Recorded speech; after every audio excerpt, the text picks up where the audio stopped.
John Salley's back with me here at the debate desk. Before we get to Victor Wembanyama, let's talk about quickly what happened last night in the NBA. Heard a number of players, number of coaches talk about how uncomfortable it got late in games because of this new in-season tournament, and they had to run up scores for point differential, and how it, even Josh Hart said, it starts to threaten the integrity and credibility of the game of basketball. How would you have felt had you been playing in a game in which you had to try to run up the score to try to get into the quarterfinals of the play-in? Well, personally, I would have loved it because I always wanted more points. Okay, so I'm one of those guys. If I can get more shots to the basket, get more points, I would have loved it. But it is true. It's taken away from the game. And the idea is this. When you win, you go up 20, you put the guys in, they get some work. Now you got to keep your starters in. You're thinking about more than just winning the game, right? More than what was important to the game. And that's because back in the time when we played, we would keep teams under 85. And the NBA, they said it was too boring. They needed more scoring. They did. So they just are asking for more scoring. But then they're going to say, hey, we don't want players to gamble. And that's what they're doing. They're doing that for Vegas. You know, in Vegas in football, when you're supposed to win by 2.5 and you wind up winning. No, I got it. You know, it's putting so many things, so many layers into the game it shouldn't be. Back in your day, if somebody dunked, up 20 on the bad boy Pistons, not that anybody got up 20. We would choke them. No. Yeah, well, you would not. You're going to seek retribution at some point, right? You're going to get even. Yeah, so when you do that, they even talk about it last time when Lance Stevenson went and scored, and he supposed to just let the time run out. Unwritten rule. That right there, that unwritten rule is gone now. That is put in. I think Charles made a really good point, but Candace made an even better point that it should be on TNT. It should be according to your standings where you are, because it's throwing so many people off. I think that the way they're playing now in the tournament is great. I think it's moving the NBA forward. It's moving us to people who understand soccer, better yet, football, who understand football. And the NBA is making strides to be in 2024, 2025. They're not trying to be in the 80s anymore. So I understand that. I've been watching the game, and I'm thinking, Isaiah wouldn't let me shoot, right? But right now, whoever got the shot, shoot it. However you want to shoot it, the more shots at the basket is better. So the game has changed. So we just have to change with it. Did you just take a shot at Isaiah Thomas? Oh, Isaiah would be like, Sal, when I throw you an alley, you shoot it. That's when you shoot it. You dunk it, right? You dunk it. That's it. Don't come out here thinking you can shoot jump shots. All right. My bottom line to last night was that the players had to play the hand they were dealt by the league. That's just the rules of the road of this new tournament, right? So they shouldn't be ashamed of it. But it's so hard to understand it, right? It is. When they start talking this, they're using words we haven't heard before. I watch TNT mainly just to laugh with Charles, but they're also, I think this tournament in the middle of the season is great for the season, because the season gets really mundane after a while. Right. And I think going to Vegas and playing and getting everybody used to us being in Vegas, I think that's a really important thing for the league. The league is always thinking what's better for the league in the future. And that I agree with. Well, I know LeBron and the Lakers are really into this tournament, maybe because LeBron's figuring this is all I'm going to be able to win this year, right? It's the little in-season tournament. All right, let's get to this now. Speaking of GOATs, or not GOATs, Nikola Jokic says Victor Wembanyama will, and I quote, change the game, but that the media and fans just are going to have to be patient because he's 19 years of age. Right. Joker said, now Victor himself, that's what Joker said, but now Victor himself has gone third person about himself, saying, this is probably the worst Victor we'll ever see. That's what Victor said about Victor. So, John Salley. Yes. You played with, to me, the greatest big man ever, Shaquille O'Neal. You were there in his only MVP season when he destroyed the league. Do you agree that Wemby will change the game? I do. I think he'll change the game. Think about this. He's 7'4". He shoots the ball like not as good as Kevin Durant, but his stroke is like Kevin Durant. It's beautiful. The mechanics are perfect. His footwork, you just saw him just now in that highlight, just catching the ball, throwing it behind his back and knowing how to move. Do it all that. And he has, it's like Shaquille. Like I used to always say, Shaquille is really 5'1", and he's inside a 7'1" body working it, because Shaq can break dance, rap, and can dribble the ball, all those different things.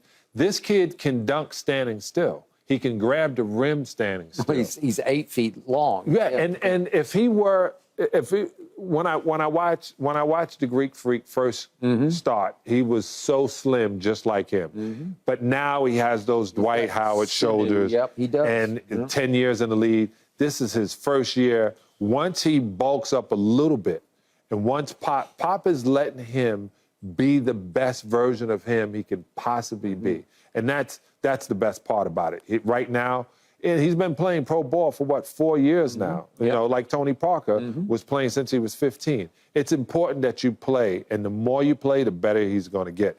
And they're going to start putting out more 7'4s. They're going to start being born. I can just feel it. Pretty soon, Steph Curry is going to be sitting in his chair going, back in my day, I had to shoot that. When these guys are shooting three-pointers. And I thought this. I thought, hey, if somebody were to teach him how to just stand under the rim, hold somebody off, grab it, almost like Kareem said, and just dunk on people, he'd probably have 40,000 points in the next 20 years. Well, there you go. Yeah, bingo. Okay, to your points. Yeah. As a longtime Spurs fans, I've had early reservations about Victor. I realize he's 19, but to your point, he had played a good bit of professional basketball against a lot of ex-NBA players in France and in Europe. And I have been shocked by his early mentality. To your point, Pop's just letting him be whoever he wants to be. He is viewing himself in the mirror the way you viewed Shaq. Like, I'm actually a 5'2" guy. Like, I'm looking in the mirror at myself, I'm a two-guard, because he plays two-guard basketball with 8 feet length and 7'4" height. He wants to play on the perimeter. He wants to shoot threes. He just one off. Kelvin Johnson leads his team in three-point attempts, but he's just one off him in 3 points. So he almost leads his team in three-point attempts at 7'4". I forgot I was going to look this up before the show. Did you ever shoot a three in a game, or did you shoot many? Maybe by mistake. Yeah. Okay. Yeah, but I think I still think this. I think when you're 7'4" and the rim is 10 feet, you should be under the rim. Yeah, okay, that's exactly what I think. Because right now, Victor, and I know it's early and he's 19, I give you that. He's making 27.5% of his threes. That's the worst, pretty significantly the worst in the whole league, because it's just not there yet. And I like the mechanics, and I like the foul throw. It's all beautiful. Everything he does is beautiful basketball to me. But why do you go camp on the perimeter? Why do you take the threat away from the interior? It's why the opponent, every night, there'll be a 6'5" guy on him. Because why should they waste their center's going to be underneath the hoop, right? Because I think the NBA now, like I said, they all run the same play at the high pick and roll. The high pick and roll is where everybody is going. And analytics tells them the more shots at the basket from the three-point range will give you more wins. So being able to stroke it and put it and shoot it from there is very important. And I watched, and back in my day, it was Sam Perkins, Bill Laimbeer, right? Those were the only two guys that were above 6'10", shooting threes. They were. Now that's part of the league. Okay. That's the way everybody in the league is shooting. And I think that's just the way the game is moving. The game is moving fast, shoot it, get it up to the rim. I'm just knowing that Pop is the greatest coach you can have for this person. I think it was a great thing that he went to San Antonio. The NBA, once again, did almost as good as putting Patrick Ewing in the Knicks uniform. Okay. It's important that you play for Popovich. That's the international team in the NBA. He is that. Yeah. And it's going to be good for him. Okay, but John, to your point, I am screaming at my TV night after night about just go post up occasionally, just occasionally go call for the basketball. Nobody can stop you. You are so long, you are so tall, and you are so skilled that even without your man body, you can wheel on people and shoot little baby hooks. Right. Nobody can block it. Nobody can stop it. John Salley would have had little to no chance. Oh, he would have got kicked in the ankle so many times. He would have gotten kicked in the ankle. Oh, my God. Okay. He would have got kicked in the ankle. Banged. But see, also, he didn't have the training of Kareem Abdul-Jabbar. So Kareem wasn't allowed to dunk. So that hook shot became important. Illegal. Yeah. Right. All right. So that hook shot became that shot that he had to develop. And he used to shoot it back when Kareem was younger. He used to shoot it down on the basket as opposed to away from the basket.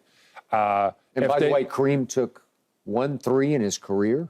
Yeah, because it made more sense for a 7'3" guy to be at the basket shooting a hook shot, which was 90%.